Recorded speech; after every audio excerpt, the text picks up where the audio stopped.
وقال ربنا جل وعلا وما أرسلنا من قبلك من رسول إلا نوحي إليه أنه لا إله إلا أنا فاعبدون۔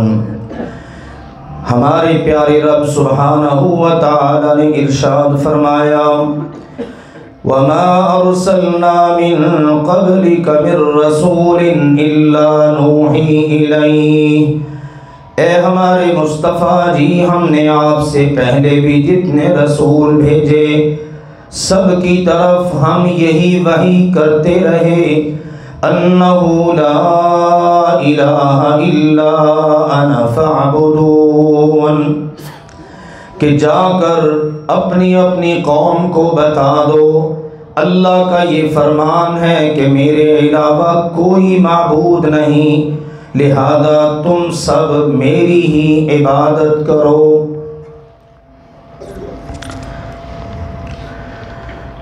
کسی بھی معاشرے کے اندر سب سے بڑا بگاڑ فساد یہ ہوتا ہے کہ اس معاشرے کے باسی اپنے پیدا کرنے والے اور اپنی زندگی اور موت کے مالک،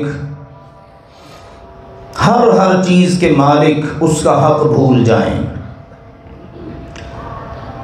اس کے ساتھ شرک کرنا شروع کر دیں۔ یہ اتنا بڑا بگاڑ ہے کہ اگر یہ درست ہو جائے تو باقی ساری خرابیاں اس کے ماتحت آتی ہیں، وہ خود بخود درست ہونا شروع ہو جاتی ہیں۔ جب معاشرے کے کسی فرد کے دل میں یہ بات ہو کہ مجھے پیدا کرنے والی ذات ہے، اللہ ہے جس نے مجھے پیدا کیا، وہ میرا مالک ہے، مر کے اس کے سامنے جانا ہے، مجھے اسی سے ڈرنا ہے، پھر اس کے لیے باقی سارے کام بھی آسان ہو جاتے ہیں۔ بس میرے عزیزوں ایک زندگی کا اصول 2 جملوں میں یاد کر لیجئے اور اس پر کوئی کمپرومائز نہیں، عبادت صرف اللہ ذوالجلال والاکرام کی، اور اس کی عبادت میں کوئی چھوٹا کوئی بڑا، کوئی زندہ کوئی مردہ، کوئی فرشتہ جن انسان اعلیٰ ادنا ایک ذرے کے برابر بھی شریک نہیں ہے، ذرے کے برابر بھی۔ اس کے ساتھ ہی دوسرا اصول، مخلوق میں اطاعت فرما برداری کے قابل صرف ایک ذات ہے اور ان کا نام ہے محمد مصطفیٰ صلی اللہ علیہ وآلہ وسلم۔ ان کی اطاعت میں کائنات میں کوئی دوسرا ان کا شریک نہیں بن سکتا۔ یہ ہے اللہ کے فضل و کرم سے ہماری دعوت، ہمارا پیغام، اس میں کوئی دوسری بات نہیں۔ بزرگان دین، اولیاء کرام، علماء دین سب کے سب قابل عزت و احترام ہیں، لیکن سب سے زیادہ احترام کس ذات کا ہے؟ محمد مصطفیٰ صلی اللہ علیہ وسلم کا۔ جب ان کا احترام سب سے زیادہ ہے تو واحد وہ ہستی ہے جس کی اطاعت کو اللہ نے فرض کیا، ان کی اطاعت میں کوئی دوسرا بھلے وہ کتنے بلند مقام پہ فائز کیوں نہ ہو جائے، وہ ان کی اطاعت میں شریک نہیں بن سکتا۔ یہ ہے معاشرے کی اصلاح کے لیے 2 ضروری اصول۔ معاشروں کے اندر بگاڑ پیدا ہوا، اللہ تعالیٰ نے ابتدا میں کہا کان الناس امۃ واحدہ، پہلے لوگ سارے کے سارے ایک ہی امت تھے۔ اللہ تعالیٰ نے آدم علیہ السلام کو زمین پہ اتارا، اولاد عطا کی، سب اللہ کی عبادت کر رہے ہیں، حتیٰ کہ نوح علیہ السلام کا دور آیا، دعوت دے رہے ہیں، پیغام دے رہے ہیں، لوگ شرک میں پڑ گئے۔ شرک کی ابتدا کسی برے سے نہیں ہوئی، کسی زانی سے، کسی بدکار سے۔ ہمارے ہاں تو بہت دفعہ ایسا ہوا، آپ کو پتہ ہی ہے، آن دی ریکارڈ باتیں ہیں، میڈیا کی زینت بنی ہوئی ہیں، بہت سارے لوگ جانتے ہیں، کبھی جانوروں کو دفن کر کے ان کی پوجا شروع ہو گئی، کبھی کوئی بھنگی چرسی وہ گیا، وہ جی بڑا پہنچا ہوا تھا مر گیا، اب اس کا دربار بناؤ، چلتا ہے سب۔ وہ لوگ ایسے نہیں، بڑی نیک ہستیاں، 5 افراد، ود، سوا، یغوث، یعوق، نصر، اور سیدنا عبداللہ بن عباس رضی اللہ عنہما بیان کرتے ہیں اتنا پکا ان کا شرکیہ یہ عقیدہ، فرماتے اس وقت سے چلا، وہ چلتے چلاتے نسل در نسل صدیوں بعد مشرکین عرب میں بھی پھیل گیا۔ مشرکین عرب انہوں نے یہی اپنے اندر تقسیم کر لیے، ہمارا فلاں قبیلے کا یہ بت ہے، ہمارا فلاں قبیلے کا یہ بت ہے۔ شروعات کیسے ہوئی؟ فرماتے ہیں کہ نیک لوگ تھے، یہ اللہ والے تھے، قوم کی اصلاح کرتے تھے، قوم کو پتا تھا یہ بڑے اللہ والے ہیں، نیک ہیں، اللہ کے ولی ہیں، دنیا سے چلے گئے۔ شیطان نے وسوسہ ڈالا، وہ ہمارے پیارے تو چلے گئے، زندگی میں تو ہمیں کسی نہ کسی طرح سیدھا کرتے رہتے، اب ہم کیا کریں؟ اب تو ہماری وہ کیفیت بھی پیدا نہیں ہوتی جو ہونی چاہیے عبادت میں۔ اس نے کہا ان کا تصور کر لیا کرو، دماغ میں یہ وسوسہ آیا، ان نیک ہستیوں کا تصور کر لو، اگلی نسل کو بتا رہے ہیں وہ ایسے تھے، وہ ایسے تھے، کرتے کراتے اگلی نسل نے کہا ہمارے سامنے تو ان کا کوئی سکیچ ہی نہیں، ہم کیسے جانے پہچانے وہ ہمارے آباء و اجداد اتنے نیک؟ آپ نے تو چلو دیکھا ہے نا، تو ہمارے سامنے کوئی پکچر آئے، کوئی تصویر آئے، انہوں نے تصویر بنا دی۔ شیطان نے وسوسہ ڈالا اس کو سامنے رکھ کر عبادت کیا کرو، کرنی تم نے عبادت اللہ کی ہے، لیکن اس سے کیا ہوگا؟ تصور قائم ہو جائے گا، تمہارا دل لگے گا عبادت میں۔ آج قبروں پر جانے والے کیا کہتے ہیں؟ ہم تو جی مانگتے کس سے ہیں؟ اللہ سے ہی مانگتے ہیں، ہم ان کے دربار پہ جاتے ہیں کہ وہ بڑی مقدس جگہ ہے، ہم ان کا تصور قائم کر لیتے ہیں، ان کو دماغ میں لے آتے ہیں۔ آپ دیکھیے شرک کے تانے بانے کس طرح آپس میں ملتے ہیں۔ اور نبی اکرم صلی اللہ علیہ وآلہ وسلم نے پتہ کیا فرمایا؟ یہ آپ کے آخری فرامین میں سے ایک فرمان، فرمایا لعن اللہ الیہود والنصارى اتخذوا قبور انبیائہم ومصالحہم مساجدا۔ اللہ تعالی یہودیوں اور عیسائیوں پر اللہ کی لعنت کرے، اللہ اپنی لعنت فرمائے ان یہودیوں عیسائیوں پر۔ کن یہودیوں عیسائیوں پر؟ اتخذوا قبور انبیائہم، جنہوں نے اپنے نبیوں کی قبروں کو، کن کی قبروں کو؟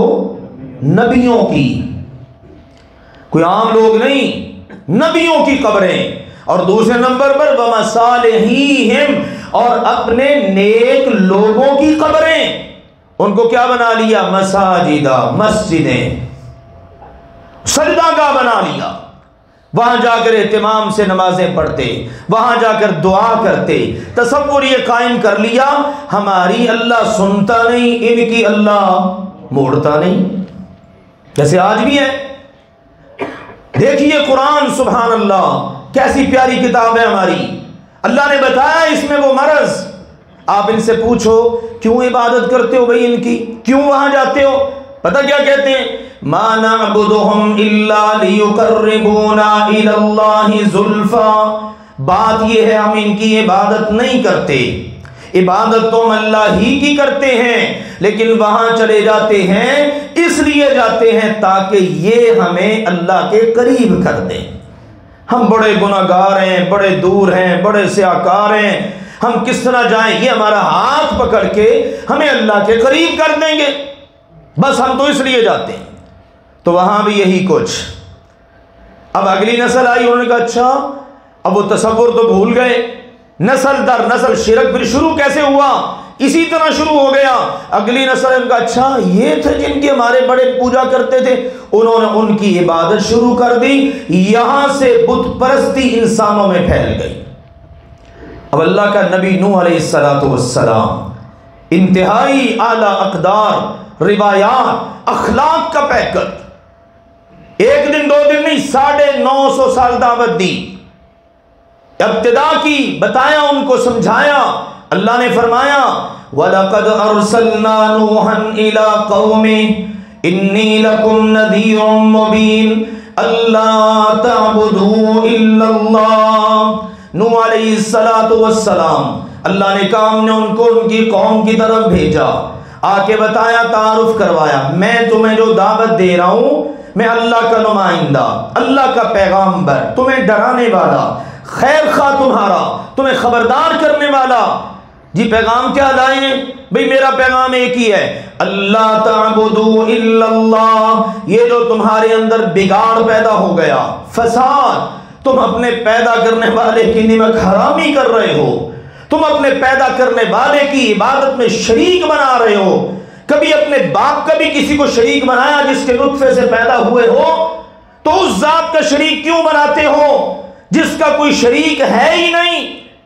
اور اس کو سب سے زیادہ نفرت اس بات سے ہے کہ اس کی مملوک ہو کر، اس کی مخلوق ہو کر اس کے ساتھ شریک بنائے۔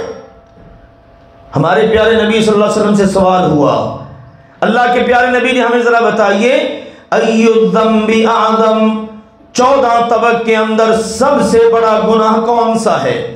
اس کائنات میں روئے زمین پر مخلوق بستی ہے، انسان بستے ہیں، بڑے بڑے گناہ ہیں، آج ذرا یہ تو بتا دیجئے سب سے بڑا گناہ کون سا ہے؟ سنو میرے عزیزو ذرا غور سے، فرمایا ان تجعل للہ ندا وہو خلقک۔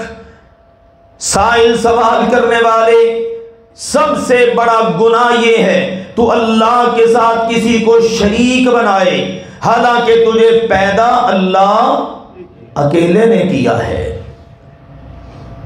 ذرا غور کریں نا، ہم جو پیدا ہوئے ماشاءاللہ بالغ ہیں، سمجھ بوجھ رکھتے ہیں، جب ہمارا اللہ نے شروعات فرمائی رحم مادر میں، وہاں پر قرار کس نے دیا؟ وہاں پر پالا کس نے؟ وہاں خوراک کا بندوبست کس نے کیا؟ وہاں پر محفوظ و مامون کس نے رکھا؟ ماں کے بدن کی حرارتیں کس نے پہنچائیں؟ وہاں پر خوراک کس نے پہنچائی؟ سانس کتنے دلوائیے؟ اور یہ نکال کے دنیا میں لے کے کون آیا؟ وَلَقَدْ خَلَقْنَا الْإِنسَانَ مِنْ سُلَالَةٍ مِّن طِينٍ ثُمَّ جَعَلْنَاهُ نُطْفَةً فِي قَرَارٍ مَّكِينٍ ثُمَّ خَلَقْنَا النُّطْفَةَ عَلَقَةً فَخَلَقْنَا الْعَلَقَةَ مُضْغَةً فَخَلَقْنَا الْمُضْغَةَ عِظَامًا فَكَسَوْنَا الْعِظَامَ لَحْمًا ثُمَّ أَنشَأْنَاهُ خَلْقًا آخَرَ فَتَبَارَكَ اللَّهُ أَحْسَنُ الْخَالِقِينَ۔ واہ میرے اللہ، تیرے بیان کے کیا کہنے، جیسے اللہ با کمال ویسے ہی اس کا فرمان بھی انتہائی با کمال۔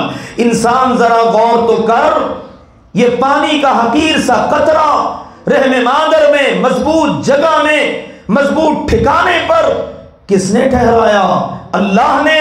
پھر اس سے خون بنایا، ہڈیاں بنائیں، گوشت بنایا، ہڈیوں پر گوشت چڑھایا، یہ سارا کچھ ہو رہا ہے فی ظلمات ثلاث، 3 اندھیروں کے اندر یہ انسان بن رہا ہے۔ اب وہاں پر یہ سب کرنے والا کون ہے؟ بولیے، یہ سب کرنے والا کون ہے؟ جس کا یقین ہے اللہ ہے وہ ضرور بات کرے، وہ اپنے رب کا نام ضرور لے۔ کون ہے یہ سب کرنے والا؟ وہ پھر پتہ کیا کہتا ہے؟ ایک مرحلہ مکمل کروا کے اگلے میں منتقل کیا، پھر اس سے اگلے میں کتنے ہیں جو دنیا میں آتے ہی نہیں ہیں، راستے بھی رہ جاتے ہیں، کتنے جو آ گئے چند سانس لیے چلے گئے، کتنے ہیں بچپنے میں، لڑکپن میں، جوانی میں، بڑھاپے میں۔ وہ کہتا ہے فتبارک اللہ احسن الخالقین۔ کاش ہمیں قرآن آتا ہوتا، ہم سورۃ المؤمنون کے پہلے رکوع کی آیات سنتے تو اپنے رب کی محبت سے سرشار ہو جاتے۔ میں کیا تھا، میرے رب نے مجھے کیا بنایا؟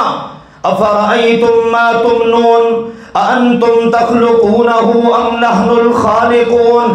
کبھی تم نے غور کیا یہ جو منی کا قطرہ ٹپکتا ہے رحم مادر میں، تم پیدا کرتے ہو؟ لاؤ تو صحیح کوئی جو اس کو وجود دے سکے، جو اس قطرے کو بڑھا سکے، چلو خون ہی بنا کے دکھا دے۔ وہ کہتا کوئی ہے ہی نہیں. ایخلق، یہ اللہ ہے جو پیدا کرتا ہے. اور وہ بتا پوچھتا کیا ہے؟ یہ جن کو تم پوجتے ہو، جن کی تم عبادت کرتے ہو، مجھے دکھائی دو. ارونی ماذا خلقوا، لاؤ تو صحیح ان کی کوئی مخلوق جو انہوں نے پیدا کی ہو. یہ بھرا پڑا ہے قرآن اس بات سے. آسمانوں کی تخلیق، زمین کی تخلیق، خود انسان کی تخلیق، یہ میں نے اپنے اور آپ کے متعلق پڑھی ہیں. وہ کہتا ہے انتم تخلقون، کیا تم اس کو پیدا کرتے ہو؟ ام نحن الخالقون، یا ہم ہیں اس کو پیدا کرنے والے. یقیناً ایمان والے کا عقیدہ ایمان ہے وہ اللہ ہی ہے پیدا کرنے والا، اور اس کی شان ہے. وہ کہتا ہے، تعارف کرواتا ہے، اللہ خالق کل شیء وہو علی کل شیء وکیل. ہر چیز کا خالق کون ہے؟ اللہ. ہر چیز کا، وہ ذرہ ہے، وہ پہاڑ ہے، وہ آسمان ہے، وہ زمین ہے. اب سورہ قاف سنتے ہیں، میں آپ کے سامنے ترجمہ بھی پیش کرتا ہوں. آج بھی یہی بات، آسمانوں زمین کو اور ان کے درمیان ساری مخلوقات کو 6 دنوں میں کس نے پیدا کیا؟ اللہ نے. انسان کو کس نے پیدا کیا؟ اللہ نے. بارشیں کون برساتا ہے؟ اللہ. یہ ہے ہمارا پیارا رب سبحانہ و تعالی. بارش نہیں نہ ہوئی اس موسم میں، ہماری پنجاب گورنمنٹ نے کہا مصنوعی بارش کریں گے، تجربات کیے، کچھ ہوا فائدہ؟ رب کے کاموں کا مقابلہ کون کر سکے؟ رب کے کاموں کی ریس کون کر سکے؟ کوئی بھی نہیں. وہ پھر اپنی ساری مخلوق کو سامنے رکھ کے بتاتا ہے، کہتا دیکھو خلق 7 سماوات طباقا، یہ 7 اوپر تلے 7 آسمان، یہ طبق سجائے کس نے؟ اللہ نے. زمین بچھائی اللہ نے. بڑے بڑے پہاڑ زمین میں گاڑ دیے اللہ نے. یہ سب کچھ تو اللہ نے پیدا کیا ہے. ایک بات تو بتاؤ، ھذا خلق اللہ، یہ تو وہ ہے جو اللہ نے پیدا کیا. یہ سب وہ ہے جو اللہ نے پیدا کیا. فَأَرُونِي مَاذَا خَلَقُوا، اب جن کو تم پوچھتے ہو ذرا ہمیں بھی دکھا دو انہوں نے کچھ پیدا کیا ہو. جب پیدا نہیں کیا تو پھر عبادت میں شریک کیسے بن سکتے ہیں؟ یاد رکھو میرے عزیزو، ہم نے جو اصلاح معاشرہ کا یہ موضوع شروع کیا ہے، اس میں سر فہرست یہ اللہ کی توحید آتی ہے. آپ دیکھ لیجئے سارے نبیوں کا یہی پیغام. پڑھ لیں سورہ ہود، پڑھ لیجئے سورۃ الشعراء، دیگر سورتیں. سیدنا نوح کی بات میں نے کی، آگے چلتے جائیے. وَإِلَىٰ عَادٍ أَخَاهُمْ هُودًا قَالَ يَا قَوْمِ اعْبُدُوا اللَّهَ مَا لَكُم مِّنْ إِلَٰهٍ غَيْرُهُ. ہود علیہ السلام قوم عاد کی طرف رسول بن کے آئے. پہلی بات، پہلی دعوت، پہلا پیغام کیا؟ یا قوم اعبدوا اللہ، اے میری قوم عبادت کرو کس کی؟ اللہ کی. یہ ہے انبیاء کی دعوت کا نقطہ آغاز. ما لکم من الہ غیرہ، اللہ کے علاوہ تمہارا کوئی بھی معبود نہیں ہے جس سے دعا کی جا سکے، جس کے آگے ہاتھ پھیلائے جا سکیں، جس کے آگے پیشانی رگڑی جا سکے، ناک رگڑی جا سکے، کمر جھکائی جا سکے، سجدے میں گرا جا سکے.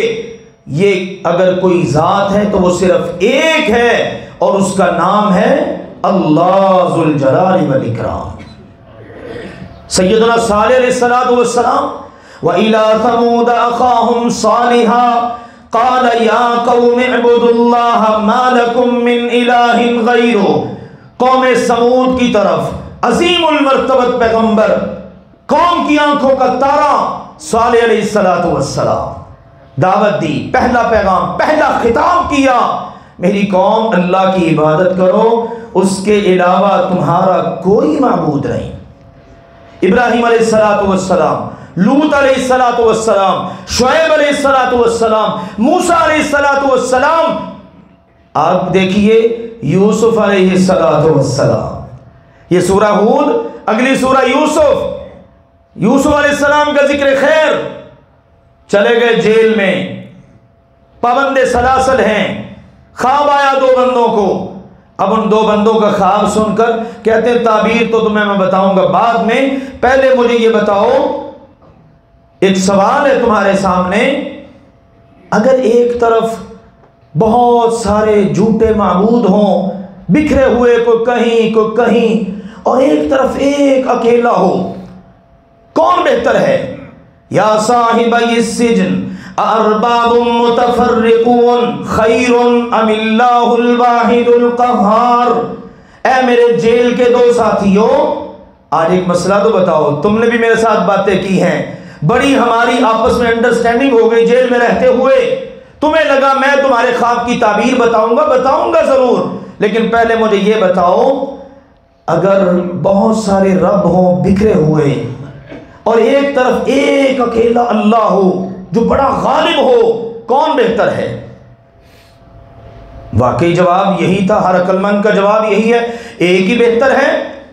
واہ میرے اللہ، قرآن کی میرے عزیزوں اتنی آیات اب میرے دماغ میں آ رہی ہیں، کس کس کو پڑھوں کس کس کو نہ پڑھوں۔ سن لیجئے سورہ زمر کی آیت، ضرب اللہ مثلا رجلا فیہ شرکاء متشاکسون ورجلا سلما لرجل هل یستویان مثلا، اللہ نے کہا میں ایک مثال بیان کرتا ہوں تمہارے سمجھانے کو، ایک آدمی ہے اس میں کئی ایک حصے دار ہیں، غلام ہے بیچارہ، اس نے بھی اس کی پیمنٹ کر رکھی ہے، اس نے بھی کر رکھی ہے، 5-7 لوگوں نے مل کر اس کو خرید رکھا ہے، اب اس نے بیچارے نے اس کے بھی کام کرنا ہے، اس کی بھی سننی ہے، اس کی بھی منت ترلا کرنی ہے، اس کے آگے جا کر بھی حاضری دینی ہے، اور دوسرا آدمی ہے سلم لرجل، بھائی ایک ہی کا مطیع ہے، ایک ہی کا تابع دار ہے، ایک ہی در پہ اس نے حاضری لگوانی ہے، ایک کہیں جا کر اس نے کام کرنا ہے، ایک ہی کی کڑوی کسیلی سننی ہے، ایک ہی کی ڈانٹ ڈپٹ کو لینا ہے۔ اب یہ بتاؤ هل یستویان مثلا، یہ دونوں لوگ برابر ہو سکتے ہیں؟ کون ہے بہتر؟ ایک والا بہتر ہے، ایک والا۔ اور ہمارے عقیدے میں یہ بات ہے میرے عزیزوں، اور عقیدہ توحید جو سارے نبیوں کی دعوت کا نقطہ آغاز اور معاشرے کی اصلاح کا سب سے بڑا مین بنیادی اور پہلا پوائنٹ وہ کیا ہے؟ افراد اللہ سبحانہ وتعالی بالوحدانیہ، اللہ ذوالجلال والاکرام کو اکیلا سمجھنا، اس کی توحید میں، اس کے اسماء و صفات، اس کی ربوبیت، اس کا حق ملکیت اس کو دینا۔ اللہ تعالیٰ کے 3 حقوق ہیں، 3 قسم کے حقوق کو ملکن سب سے پہلا اس کا حق ہے ملکیت کا۔ ساری کائنات کا مالک کون ہے؟ للہ ملک السماوات والارض، اللہم مالک الملک، سارے ملک کا مالک بادشاہ، حق ملکیت صرف ایک اللہ رکھتا ہے۔ پھر اس کے بعد اس کا حق ہے اس کو عبادت والا حق دیا جائے، جب مالک وہ ہے پھر عبادت اسی کی، اس کے ساتھ کسی کو شریک نہیں بنانا، مانگنا ہے بس اسی سے، جھکنا ہے اسی کے آگے، جھولی پھیلے اسی کے آگے، ہاتھ اٹھے اسی کی بارگاہ میں، سب جو کرنا ہے بس اسی کے لیے۔ پھر اسی طرح سے اس کے اسماء و صفات، ان میں خیال کرنا ہے۔ اور ایک اہم نقطہ، وَنَفْيُ الْأَنْدَادِ مِنْهُ جُمْلَةً، اس کے جتنے بھی شریک ہیں سب سے نفی کر دینا۔ ہم کلمہ طیبہ پڑھتے ہیں، کیا ہے اس میں؟ پڑھیے ذرا، لا الہ الا اللہ، پہلے لا کی تلوار چلی، سب معبودوں کی نفی، شجر، حجر، پتھر، قبر، مورتی، یہ آستانے، یہ دربار، یہ جتنا کچھ بھی ہے، جہاں بھی اللہ کے علاوہ یا اللہ کے ساتھ کسی کی عبادت ہے، سب کی نفی۔ پھر کیا کہا؟ الا اللہ، ہمارا رب تو بس اللہ ہے۔ پاکستان کا مطلب کیا ہے؟ لا الہ الا اللہ محمد الرسول اللہ، یہ کلمہ طیبہ، یہ میرے عزیزوں سکھاتا ہی یہ ہے۔ تو تو یوں معاشرے کی اصلاح ہوتی ہے جب بندہ اس عقیدے کے حوالے سے اپنی اصلاح کر لیتا ہے، اس کے لیے باقی چیزوں کی اصلاح کرنا آسان ہو جاتا ہے۔ اللہ ذوالجلال والاکرام سمجھنے کی اور عقیدے کو مضبوط رکھنے اور ہمیشہ کرنے کی توفیق عطا فرمائے۔ وآخر دعوانا ان الحمد للہ رب العالمین۔ الحمد للہ نحمده ونستعینه ونستغفره ونعوذ بالله من شرور أنفسنا ومن سيئات أعمالنا، من يهده الله فلا مضل له ومن يضلل فلا هادي له، وأشهد أن لا إله إلا الله وحده لا شريك له، وأشهد أن محمدا عبده ورسوله، أما بعد فإن خير الحديث كتاب الله، وخير الهدي هدي محمد صلى الله عليه وسلم، وشر الأمور محدثاتها، وكل محدثة بدعة، وكل بدعة ضلالة، وكل ضلالة في النار۔ اما بعد، پیارے بھائیوں اور محترم بزرگوں، تین باتیں آپ احباب سے بالاختصار کرنی ہیں۔ پہلی گزارش تو یہ ہے، یہ جو مسجد جس میں آپ ماشاءاللہ تشریف فرما ہیں، اس کی بنیاد اور اس کا جو آغاز ہوا، یقیناً بہت سارے احباب جانتے بھی ہیں، نئے احباب شاید ان کے علم میں نہیں ہے۔ ہمارے ایک بزرگ ہوتے تھے اوڑ برادری کے بڑے، حاجی خلیل صاحب، اور اسی طرح سے میرے نانا جی تھے حاجی ولی محمد صاحب۔ ان دونوں کا آپس میں بڑا پیار اور محبت۔ حاجی خلیل صاحب ان وقتوں میں جس طرح ہمارے بزرگوں نے بتایا، ہم نے تو بالکل بچپن میں ان کو دیکھا، کمال کی محبت کرنے والے یہ لوگ، اور وہ روایات اور اقدار آج ناپید ہو چکی ہیں۔ ہم طالب علم تھے، چھوٹے بچے تھے، یہاں پڑھا کرتے تھے۔ حاجی صاحب نے کوئی 10-11 بجے آ جانا، لاٹھی ساتھ ہوتی اور کرسی پر بیٹھ کر نفل نوافل پڑھے اور تلاوت شروع کر دیتے۔ ہم نے جب آنا، کمال کی محبت میرے والد صاحب رحمہ اللہ تعالیٰ کے ساتھ، ان کی جو عقیدتیں وہ ناقابل بیان ہیں یقیناً۔ انہوں نے پھر ان کے بعد ان کے بیٹے حاجی اسماعیل صاحب، انہوں نے تو باقاعدہ میرے والد صاحب کو یہ کہہ رکھا تھا، آپ کو کسی کتاب کی ضرورت ہے، آپ نے کہیں پر جانا ہے، سفر کرنا ہے، اس کے لیے آپ کو کرائے کی ضرورت ہے، آپ کو کسی کو کہنے کی ضرورت نہیں، جب تک ہم زندہ ہیں یہ ضرورتیں آپ کی ہم پوری کریں گے۔ یہ وہ لوگ تھے، سبحان اللہ۔ اللہ تعالیٰ ان پر اپنی بے شمار رحمتوں کا نزول فرمائے۔ تو حاجی خلیل صاحب نے ماشاءاللہ، اور میرے نانا جی حاجی ولی محمد صاحب، انہوں نے اس مسجد کی بنیاد رکھی، پھر اس کی تعمیر کے سلسلے میں کئی جگہوں کا سفر کیا۔ ان کا آبائی علاقہ ہے قبولہ، عارف والا اور بہاول نگر کے درمیان میں تقریباً بنتا ہے۔ وہاں پر بھی ماشاءاللہ حاجی صاحب نے ہی، حاجی خلیل صاحب نے بنیاد رکھی مسجد کی۔ آج صبح فجر کی نماز کے بعد اس مسجد کے معزز امام محترم وہ تشریف لائے۔ ہمارے بزرگ ہیں حاجی عبداللطیف صاحب ادریس بھائی، اٹھ کے باہر گئے ہیں۔ یہ مجھے 3-4 جمعوں سے کہہ رہے تھے اس مسجد کا کام ہو رہا ہے، رکا ہوا ہے، فنڈز کی کمی ہے۔ واقعی شکار ہیں بہت سارے لوگ، بہت ساری مساجد متاثر ہیں۔ تو میں ان سے گزارش کرتا رہا، آپ کو پتہ ہے ہمارے بھی معاملات اور مسائل ہیں، بجلی کے بل مان نہیں ہیں۔ اس وقت بھی ہم صبح دیکھ رہے تھے 3,17,000 کا بل ایسے ہی ڈال دیا گیا، یعنی 1.5 لاکھ کا بل، حالانکہ کوئی بات نہیں، نہ کوئی اے سی چلے، نہ کوئی اس کی آ کر انہوں نے کوئی یہاں پر میٹر ریڈنگ جو ہوتی ہے پکچر لیتے ہیں، کچھ بھی ایسا نہیں۔ بہرحال اس حوالے سے ہماری ایسی صاحب سے بات ہو رہی ہے، اللہ کی توفیق سے امید ہے انشاءاللہ تعالیٰ اس پر نظر ثانی ہوگی۔ کہنے کا مقصد یہ ہے کہ یہ مسائل ہیں مساجد، مدارس، اداروں کے ساتھ۔ آپ کو پتہ ہے گھروں کو چلانا کتنا مشکل ہوا پڑا ہے۔ بہرحال جس وقت آج صبح یہ امام صاحب تشریف لائے، پھر آپ کو پتہ ہے بعض شخصیات ایسی ہوتی ہیں جن کو نہ ٹالا جا سکتا ہے نہ لیٹ کیا جا سکتا ہے، تو انہوں نے فرمایا کہ ہم آ گئے ہیں، اب آج ہی آپ اپیل کر دیجئے۔ تو میرے عزیزوں، آپ سارے احباب اللہ کے فضل و کرم سے دل کھول کر اللہ کے اس گھر کے لیے تعاون فرمائیے۔ میں گزارش کروں گا اللہ کے لیے کھڑے ہونا، یہ ہمارے محترم بزرگ ایک زیارت بھی آپ سب کو کروا دیں۔ دیکھیے سردی کے موسم میں وہاں ماشاءاللہ یہ خوب محنت کر رہے ہیں، مجھے ساتھیوں نے بتایا بڑی محنت ماشاءاللہ کر رہے ہیں۔ اب وہاں پر ساتھ میں کہتے ہیں 12-15 مرلے جگہ پڑی ہے، ہم نے بچیوں کا ادارہ بھی شروع کرنا ہے۔ تو لہذا میرے عزیزوں، آپ دیکھو ماشاءاللہ آپ کا دیا ہوا یہ صدقہ، خیرات، عطیات صرف یہاں تک محدود نہیں۔ میں آپ کو ہمیشہ کہتا ہوں پتہ نہیں کہاں کہاں سے اللہ کے گھر قیامت کے دن کھڑے ہوں گے۔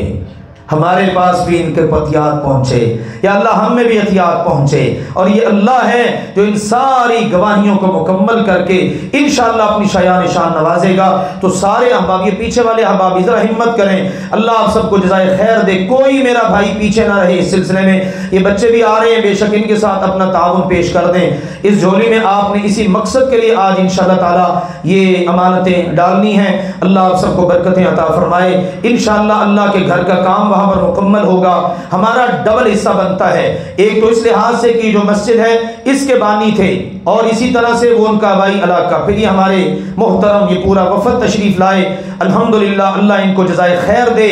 اور یہ میرے عزیزو، میں آپ کو توجہ دلاتا ہوں، یہ آپ ماشاءاللہ تعاون کرتے ہیں، آپ کے پاس کوئی چل کے آ جاتا ہے، یہ اس کا کوئی ہمارے اوپر احسان نہیں ہے، اس کے لیے ہمیں دعا کرنی چاہیے، اللہ تجھے جزا دے کہ اللہ نے میرا انتخاب کر لیا کہ میں اللہ کے دین کا کام کروں، اور آپ چل کر آ گئے، آپ نے سہولت فراہم کر دی، اللہ آپ کو جزا دے۔ یہ ہمارے جذبات اور احساسات ہونے چاہیے۔ اوپر والے حصے میں بھی جتنے احباب تشریف فرما ہیں ان سے بھی گزارش ہے، دوسرے حصے میں خواتین تشریف فرما ہیں ان سے بھی، سب لوگ اللہ کی رضا کے لیے بھرپور انشاءاللہ تعالی تعاون فرمائیں، تشریف رکھیے۔ دوسری گزارش میرے عزیزو، آپ سب کے علم میں ہی ہے، یہ جو ابھی کرنٹ صورتحال بنی، ایران کی طرف سے دنیا سوچ رہی تھی کہ شاید میزائل داغے جائیں گے کس پر؟ اسرائیل پر، ہیں بڑی جناب دھوم دھام اور بڑھ کے اور بڑا کچھ، لیکن دیکھو اس نے میزائل داغے تو کس پر؟ پاکستان پر۔ یہ چیزیں آپ دیکھ لیجئے، اس لیے ہم کہتے تھے یہ جو اردا گرد ہمارے یہ دشمنان اسلام نے جال پھیلائے ہوئے ہیں نا، پاکستان ان کے اندر گھرا ہوا ہے، اور پاکستان ان کو برداشت نہیں ہوتا۔ اسلامی ملک کہلانے والا انڈیا کو ضرورت نہیں ہوتی اتنی جلدی، لیکن اللہ تعالی ہماری پاک فوج کو جزا دے، انہوں نے بھی ماشاءاللہ جواب دیا تو کمال کر دی، ہونا بھی ایسے ہی چاہیے۔ ہماری سرحدوں کو اس طرح سے پامال کوئی کیوں کرے، اور یہ بڑا اچھا اقدام ہے۔ بہرحال جنگ کی جو صورتحال ہے وہ کسی بھی ملک کے لیے، کسی بھی خطے کے لیے یہ کوئی اچھی بات نہیں ہے، لیکن اس سے دیکھ لو چہرہ نمایاں ہو چکا ہے، کھل کے سامنے آ چکے ہیں۔ وہ جو بڑھ کے مار رہے تھے، وہ حماس کے ذمہ داروں کو کہہ رہے تھے کہ جناب تم نے ہماری اجازت کے بغیر ہی اٹیک کر دیے، جاؤ ہم تمہاری ہیلپ نہیں کریں گے۔ آج ان کو اللہ کے دشمنوں نے ابھارا، لفظ تو برے سے ہی ہوتے ہیں ہم نہیں استعمال کرتے، ان کو جناب انہوں نے اس حوالے سے برانگیختہ کیا اور انہیں پاکستان پر اٹیک کر دیا، اور کوئی نہیں سوچا سمجھا، کوئی ہوش کے ناخن نہیں لیے۔ ادھر ان کا ذمہ دار ہمارے وزیر اعظم صاحب سے ملاقات کر رہے ہیں، اور ادھر ساتھ ہی اگلے لمحے اگلے دن اٹیک ہو جاتے ہیں۔ تو بہرحال یہ اللہ کے دشمنوں کی کارستانیاں ہیں، اللہ تعالی ہمارے وطن عزیز کی حفاظت فرمائے۔ بڑی اس ملک کے اندر سے اس کو کھوکھلا کرنے کی سازشیں ہیں، بلوچستان کے لوگوں کی تحریکیں اٹھا دی گئیں، راہ کے ایجنٹ اس ملک کے اندر تحریک آزادی کشمیر، جموں کشمیر، اس کے جو لوگ ہیں روح رواں ہیں ان کو چن چن کر شہید کر رہے ہیں، اس ملک کے امن کے ساتھ کھیلا جا رہے ہیں، بس دنیا کو یہ دکھانا ہے دیکھو جی یہاں پر بڑی بد امنی ہے، لیکن انشاءاللہ بد امنی نہیں ہوگی اللہ کے فضل سے۔ ہم اس ملک کے عوام، اس ملک کے باسی، ہماری سب سے پہلی خیر خواہی اپنے وطن کے ساتھ اس حوالے سے ہونی چاہیے کہ اس کی معاشرتی، جغرافیائی ہر لحاظ سے اقدار و روایات کے ہم محافظ بن کر کھڑے ہوں۔ اس کے ساتھ ہی اگلی بات آپ دیکھ لو، اس وقت الیکشن کا اعلان ہو چکا ہے، 8 فروری سب کو ہی پتہ ہے، اور جماعتیں میدان میں آ چکی ہیں اور بولیاں لگ رہی ہیں کینڈیڈیٹس کی، جناب ہیں ووٹروں کی، پیسے دیے جا رہے ہیں، یہ فلاں پارٹی ہے، یہ جناب اتنے ارب لے کے آئی ہے، یہ فلاں پارٹی اتنے ارب لے کر آئی ہے، اور جناب دیے جا رہے ہیں، لوگوں کو خریدا جا رہا ہے۔ اور کتنی قیمت لگ رہی ہے ووٹر کی؟ کتنی لگ رہی ہے؟ کسی کو 5,000 دے دیں، کسی کو 10,000 دے دیں، کوئی وعدہ کر لے لو جی میں اتنے ووٹ ڈالوں گا، کیا دے دیں گے اس کو؟ 1 to 5 دے دیں گے۔ آپ مجھے یہ بتائیے کیا ایک انسان کی قیمت بس اتنی ہے؟ یار گدھے کی بھی اتنی قیمت نہیں ہے، گدھا بھی آج لینے جاؤ تو 40,000 50,000 کا تو کم از کم لولا لنگڑا آئے گا ہی نا۔ کیا انسان اتنا ہی گر چکا ہے؟ ہاں، ان پارٹیوں کو، ان لوگوں کو ہم نے موقع دیا ہے کہ آؤ ہماری بولیاں لگاؤ، پہلے ہمیں خریدو، ہمارا ضمیر، ہمارا ایمان خریدو، پھر ہم سب کو ایک پلڑے میں رکھ کر اللہ کے دشمنوں کے آگے ہمیں فروخت کر دو، پھر جاؤ جو مرضی تم سینٹ میں بیٹھ کر، اسمبلیوں میں بیٹھ کر ہماری قسمتوں کے سودے کرو، ہم بھوک سے مریں، خودکشیاں کریں، تمہیں کیا لگے، تم اپنی عیاشیاں کرو۔ میں سوچتا ہوتا ہوں، دیکھو آپ نے بھی دیکھا، آپ بھی اس ملک کے باسی، ہم بھی، ایک بات تو یہ ذہن سے نکال دیں، ہم نے یہ خود بڑا ظلم ڈھایا، یہ ممبر محراب یہ سیاست کی بات کی جگہ نہیں ہے۔ کیوں نہیں ہے؟ یہی تو مصیبت ہے، ممبر کو الگ کر دیا، سینٹ کو الگ کر دیا۔ ایمانداری سے بتائیے، ہمارے پیارے نبی کے زمانے میں عدلیہ کہاں ہوتی تھی؟ لکھا ہوا تھا کہیں مدینہ منورہ کی آپ کے گھر کی کسی عمارت پر کہ جناب یہ ہے عدلیہ، کسی نے فیصلے کروانے ہو تو مسجد میں نہ جائے، وہ اللہ کے نبی کے گھر میں آئی، ابو بکر کے گھر میں بڑی عالی شان کو بلڈنگ بنی ہوئی ہے، باقی چیزیں بھی دیکھیں، سارا مرکز و محور مسجد تھی، لیکن اس مسجد کو بلا کر ان ظالموں نے نئی نئی عمارتیں بنا کر پرشکوہ قسم کی اس کے اندر منتقل کر دی یہ ساری چیزیں، اور سارا کھیل وہاں سے کھیلا جا رہا ہے، اور نہ مسجد کا تو کوئی اس میں کردار نہیں ہے، مسجد کا کوئی اس میں کردار نہیں۔ کیوں نہیں ہے کردار؟ الحمدللہ مسجد ہی ہے، ہم نے اپنے نبی کی سیرت سے یہ سیکھا ہے، مسجد ہے جو اللہ کے فضل و کرم سے کافروں کے بڑے بڑے نظاموں کو اور ورلڈ آرڈر اس قسم کے دعووں کو زمین بوس کر سکتی ہے آج بھی انشاءاللہ تعالی، اللہ کے فضل و کرم سے۔ الحمدللہ ہماری جماعت نے بھی قدم رکھا ہے اللہ کی توفیق کے ساتھ، تو بولیاں نہیں لگانی میرے عزیزوں اپنی، نہ اپنا ضمیر بیچنا ہے، انشاءاللہ العزیز اللہ کے فضل و کرم سے ایمان کی بنیاد کے اوپر، عقیدہ توحید کی بنیاد کے اوپر۔ میرے بہت سارے نمازیوں نے سوالات بھی کیے، میں اس کی بھی وضاحت کر دوں۔ ہمارے بھائی طلحہ سعید صاحب وہ گئے ملاقات کے لیے، اور انہیں وہاں پر ان کا وضاحتی بیان بھی آ گیا ہے، نیتوں کا مالک اللہ تعالیٰ ہے۔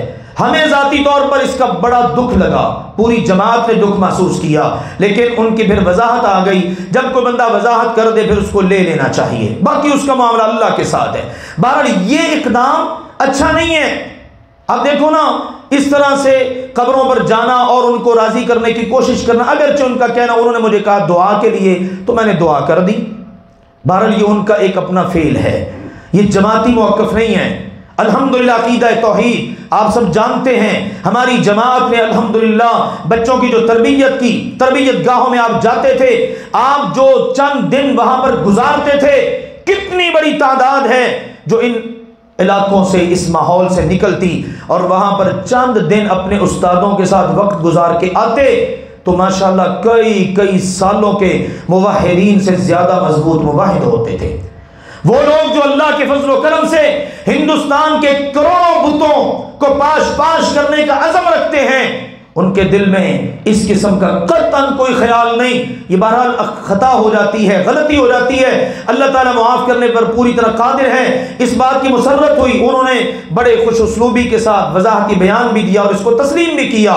میں یہ بتا رہا تھا، یہ جماعت اللہ کے فضل و کرم سے جس کی قربانیوں سے آپ سب آگاہ ہیں، واقف ہیں، اب یہ الحمدللہ میدان عمل میں اتری ہے۔ انشاءاللہ علماء قیادت کریں گے جو کہ انبیاء کے وارث ہیں، اور انشاءاللہ اس ملک کی سیاست کا رخ ہی بدل جائے گا۔ وگرنہ تو آپ دیکھو نا، میں بتا رہا تھا پی ڈی ایم نے پچھلے وہ چند ماہ، 16 ماہ 18 ماہ گزارے، کس طرح گزارے؟ ایک جماعت کا وزیر اعظم ہے اور دوسری کا وزیر خارجہ ہے، بندر بانٹ کی ہوئی ہے، اس وقت کوئی برا نہیں ہے، اس وقت کوئی کسی کو کچھ نہیں کہہ رہا۔ اب جیسے ہی حکومت چھوٹی، الیکشن میں اترے، نہ ان کی زبان رکتی ہے نہ ان کی زبان، یہ گندی سیاست ہے۔ وہ ان پر کیچڑ اچھال رہے ہیں، تیر والے ایسے ہیں، وہ شیر والے ایسے ہیں۔ یہ کتنے عرصے سے آپ سنتے آ رہے ہیں؟ بتائیں نا ذرا، کئی دہائیاں گزر گئی نا، یہ کھلواڑ ہے۔ میں کہتا ہوں پیچھے نہ جاؤ، ابھی دیکھ لو، پچھلے 16 17 18 ماہ ظالموں تم نے مل کر حکومت کی، اس وقت سب دودھ کے دھلے ہوئے تھے، کوئی برا نہیں تھا۔ پیپلز پارٹی کے لیے نواز شریف بڑا اچھا تھا، مسلم لیگ کے لیے زرداری بلاول بڑے اچھے تھے۔ اب جیسے ہی اترے ہیں الیکشن میں، اب دوسرے سارے برے ہیں اور خود بڑے اچھے ہیں۔ ہاں، یہ ہمارا سودا ہے۔